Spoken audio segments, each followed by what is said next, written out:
Hello everyone, welcome to Dr. Ravi's Academy. In today's virtual class, you will be understanding the concept of thin cylinders. And in this, particularly, you are going to derive the expressions for sigma c, that is circumferential stress, which is also known as hoop stress, and sigma L, longitudinal stress, and simultaneously you will be deriving the expression for the strains, that is circumferential strain as well as the longitudinal strain, including volumetric strain. So let us understand first of all concept of thin cylinders. What is thin cylinder? So here let us consider a cylinder of internal diameter small d. This dia is small d and having a length of let us consider a length is L and this wall thickness is T. The wall thickness of this particular cylinder is T. If this wall thickness T is less than, it is one tenth of the radius, that is d by 2 of this particular cylinder, then it is called thin cylinder.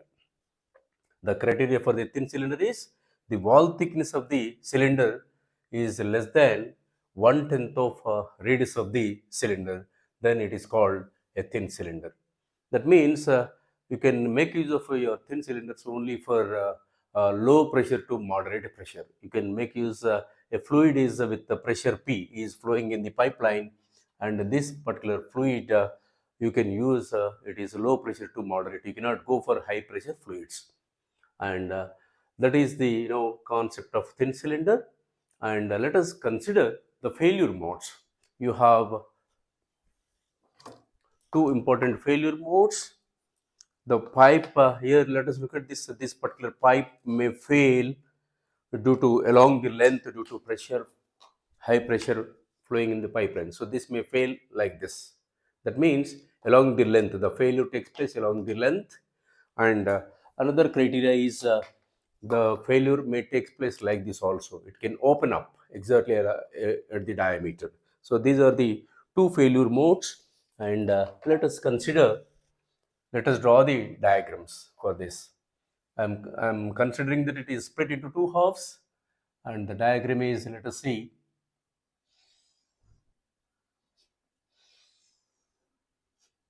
pressure P, the fluid pressure P, and having a length of L, and the wall thickness here, the stress is circumferential stress, that is sigma C,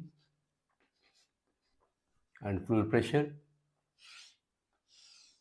That means here it is the failure is takes place like this. It gets open up exactly along the diameter. So now here in this criteria, in this case, you have to equate the bursting force. I'm calling it as F subscript B. Bursting force is equals to resistive force, the resistance offered by the material. The bursting force is nothing but the fluid pressure P into the projected area. Here this is the diameter and length L. So the projected area becomes, it is diameter into L. So D into L is the projected area, so that your bursting force is P into D into L, which is equals to the resistance offered by the material. The resistance offered by the material in the form of circumferential stress, that is sigma C is the material property, that is circumferential stress, and the area, here the thickness is T. The thickness, wall thickness is T, and it is T plus T, 2T into L. So 2T into L.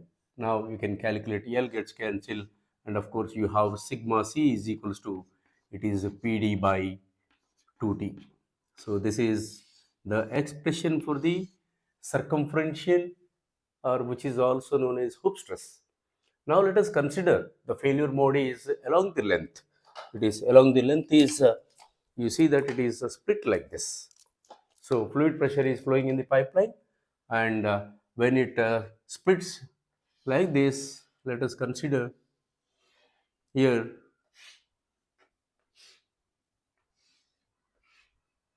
and this is what exactly the longitudinal stress, sigma L. Right now, let us equate in this case also the bursting force Fb is equals to the resistance offered by the material, that is in the form of sigma L. So bursting force is again pressure P, the fluid pressure P. Here the bursting pressure is acting on the cross section area of the pipeline, that is pi by 4, it is d square.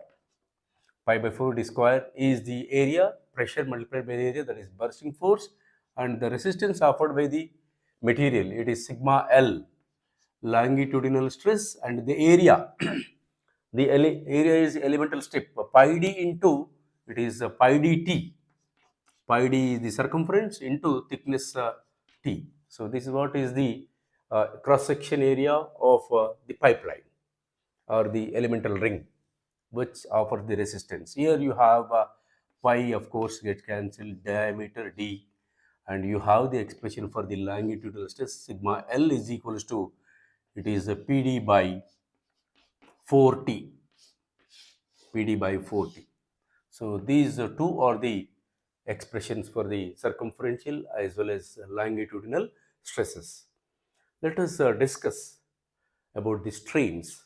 Here, as far as circumferential strain is concerned, as you know that the epsilon c is equals to, it is strain, that is PD by 2T divided by Young's modulus. This gives you the strain along the circumference, and you can indicate here symbolically. Here it is, this is sigma L, and this is sigma C, like this, sigma L.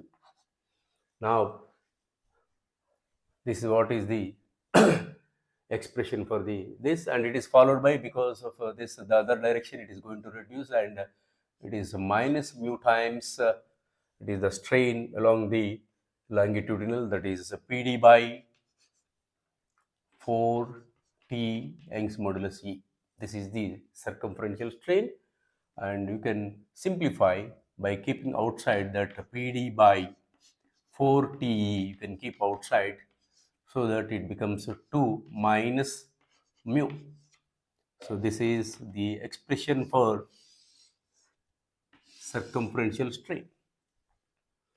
And let us see the longitudinal strain, that is epsilon L is equals to, it is longitudinal stress, that is PD by 4TE, that is strain, minus Poisson's ratio, and PD by, that is 2TE. So this gives you, you can keep PD by 4TE outside, and let us see that it is 1 minus 2 mu. This is the expression for, longitudinal strain. Now, lastly, we would like to even calculate epsilon V, that is volumetric strain.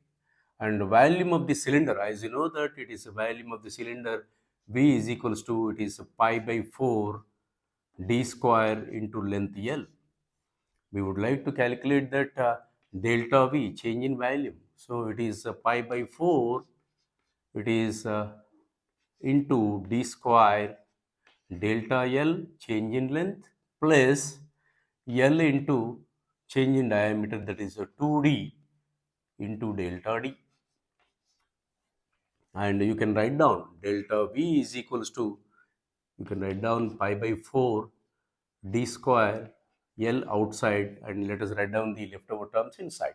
Pi by 4 d square is outside, d square you have taken out, and delta L is there, and you have multiplied with L and divided by L, plus, and pi by 4 d square, of course, here 2 times you have L you have taken out, and it is d by, it is d square you have taken out, it is delta D by D.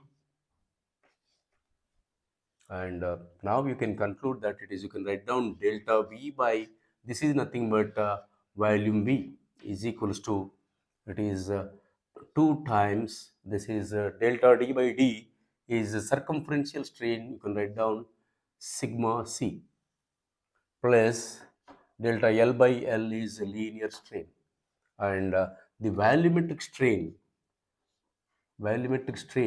epsilon V is equals to 2 times, it is epsilon C plus epsilon L is the expression for volumetric strain.